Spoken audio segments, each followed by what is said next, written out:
na napakakapal po ng pag ngayon dito. So, subalit kaya pa naman kahit na medyo may pagka-zero visibility. Paglandaan natin na hindi tayo nalagay sa linya dito sa double solid yellow lane. So, sa mga bumiyahe dito, pag medyo makapal na ang hamog, ampag, is ka lang sa mga guhit, gagayad ka niyan. Pero syempre kailangan mo buksan yung mga auxiliary light mo, meron ka, backlight, para aware din yung mga kasalubong ko.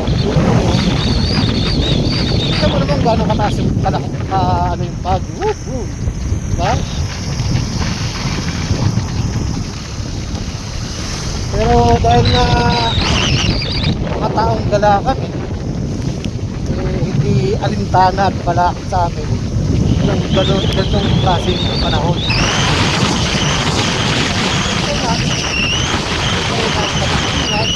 Nagalangin.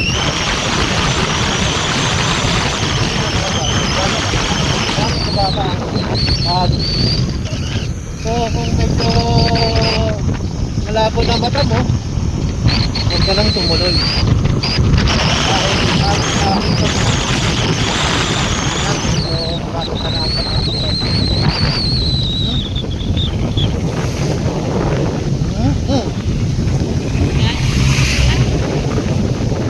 So sa ngayon, update sa Marilaki, wala gaano mga motor, wala mga daming biyahero, mga truck, sasakyan lang.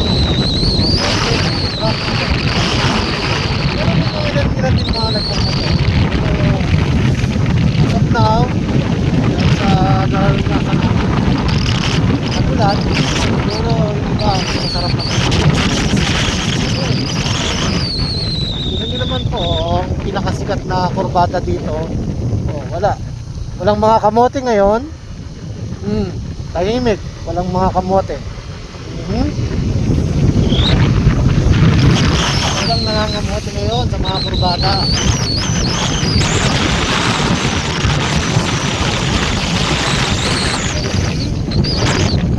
Medyo nahawi ng konti ang hamog.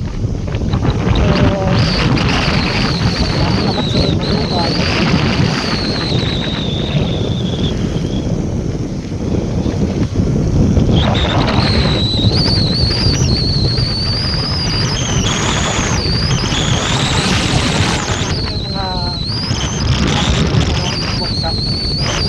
Dala na rin siguro ng landslide yun, mabutan lupa dahil sa walang tigil ang pagkakas.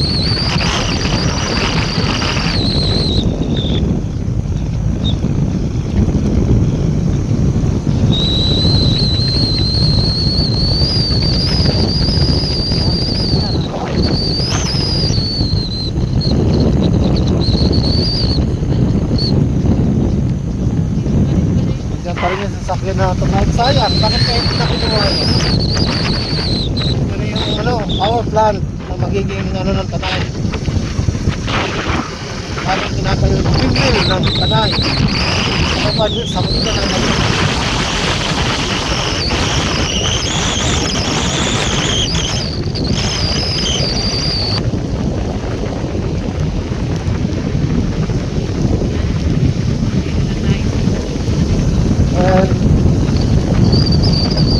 Sa Manukan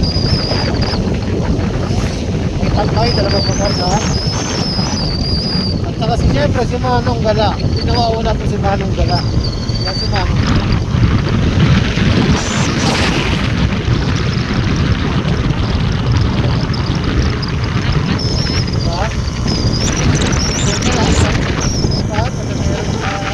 mga aso nakapahal sa gitna ng daan.